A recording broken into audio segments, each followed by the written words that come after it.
Hadirin sekalian yang berbahagia, kita merasanya berwudu itu manfaatnya cuma sebatas ketika akan kita melaksanakan ibadah salat. Dan itu memang benar karena salat yang kita lakukan tanpa diawali dengan berwudu maka tidak akan ada artinya. Akan tetapi ya, kalau kita lebih dalam lagi bahwasanya berwudu itu punya manfaat lain, yaitu manfaat setelah kita melaksanakan ibadah sholat. Dan ini luar biasa efeknya bagi manusia itu sendiri. Coba kita perhatikan ya, dengan kita berwudu berarti kita mencuci tangan. Ya, ini tangan kan aktivitas kita sehari-hari itu didominasi oleh tangan. Nah, tangan kita kena air wudhu, kita basuh gitu. Biar apa? Biar terus terjaga bagi seseorang untuk melakukan berbagai macam tindakan-tindakan yang tidak dibenarkan. Ya, bagi yang suka tanda tangan, ya, tanda tangan sesuatu yang enggak benar, ya, make up dan lain sebagainya, itu berbahaya sekali dan itu tidak benar. Bahkan memukul orang lain ya tanpa alasan yang kuat, ya bahkan sampai membunuh, ini luar biasa karena dosa yang pertama kali dihitung nanti di hadapan Allah adalah soal membunuh. Na'udzubillah min dzalik. Itu dari tangan yang pertama dibasuh. Nah, kita setelah kita sholat, kita jaga biar terjaga tangan kita untuk melakukan berbagai macam perbuatan-perbuatan yang dilarang oleh Allah yang bertentangan dengan hukum-hukum yang berlaku. Dengan kita menjaga tangan itu, insya Allah kita akan selamat. Lalu setelah itu apa lagi?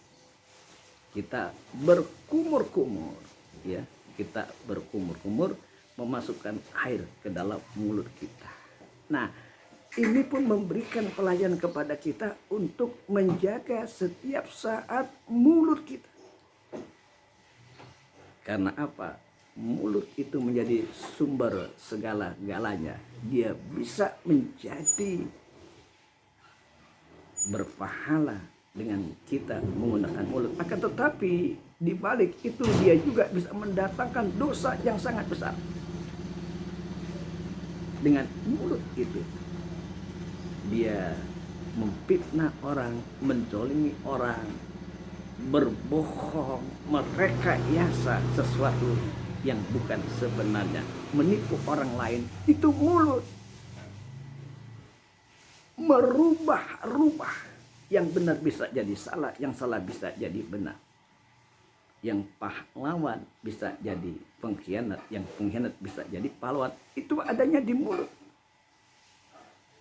Maka kalau kita maknai berwudu itu kita berkumur-kumur, biar kita terjaga mulut kita. Maka Rasulullah ingatkan kepada kita, falyakul khairan aw liyasmut. Maka berkatalah yang baik, berkata yang benar, berkata yang bermanfaat, berkata yang bernilai di sisi Allah, berkata yang kelak dapat menyelamatkan kita nanti di akhirat. Kalau memang tidak ada perkataan yang baik, maka Nabi mengajarkan kepada kita, diam. Luar biasa Rasulullah menjaga umatnya agar tidak tergelincir dari kata-kata yang sama sekali akan mendatangkan mara bahaya bagi orang itu sendiri.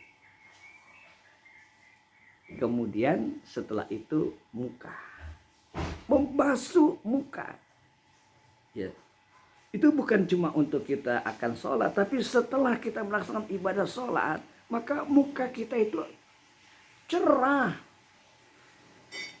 menghadapi orang lain. Itu kita cerah, kita senyum, kita sapa, kita berbagi kebahagiaan, ya, dengan kita bercerah-cerahanlah muka kita. Tidak kita saling cemberut, kita tidak saling melotot. Inilah maknanya kita membasuh muka kita. lalu kepala, ya. Kita sapu kepala kita dari depan sampai ke belakang. Kenapa? Ini tempatnya otak. Ya. Otak kita perlu dibersihin. Biar apa? Biar nggak kepikiran yang macam-macam. Kalau kepikiran yang macam-macam, apalagi yang tinggi-tinggi, sedangkan kemampuan terbatas, akhirnya apa? Seseorang itu bisa terjerumus dari angan-angannya sendiri. Maka otak itu disapu di dalam berwudu. Biar apa? Biar dia berpikir yang bersih-bersih, berpikir untuk manfaatnya ke depan. Lalu yang terakhir adalah kaki kita, ya. Kaki kita ini biar apa? Biar terjaga setiap tindakannya, langkahnya. Jadi bagaimana langkah kaki kita itu mengarahkan kepada kebaikan-kebaikan, Pak. Langkah kita ke masjid, Masya Allah, dihitung langkah kita, luar biasa. Langkah kita datang untuk bersilaturahim, luar biasa, ya. Dan bagaimanakah langkah kita nanti kalau datang ke tempat-tempat maksiat, tempat kepada acara-acara yang tidak bermanfaat. Nanti kaki ini juga akan menjadi saksi atas apa yang dilakukan oleh majikannya, oleh kita. Al-yawma nahtimu ala afwahihim wa tukallimuna aydihim wa tashhadu arjuluhum bima kanu yaksibun. Pada satu saat nanti mulut mereka akan ditutup oleh Allah. Tangan berbicara dan kaki menjadi saksi atas apa yang dilakukan oleh. Karena itulah dengan kita berwudu dengan benar dan baik sesuai dengan apa yang dicontohkan oleh Rasulullah SAW akan memberikan manfaat besar dalam hidup dan kehidupan ini, bukan cuma sekedar ketika kita akan melaksanakan ibadah sholat. Assalamualaikum warahmatullahi wabarakatuh.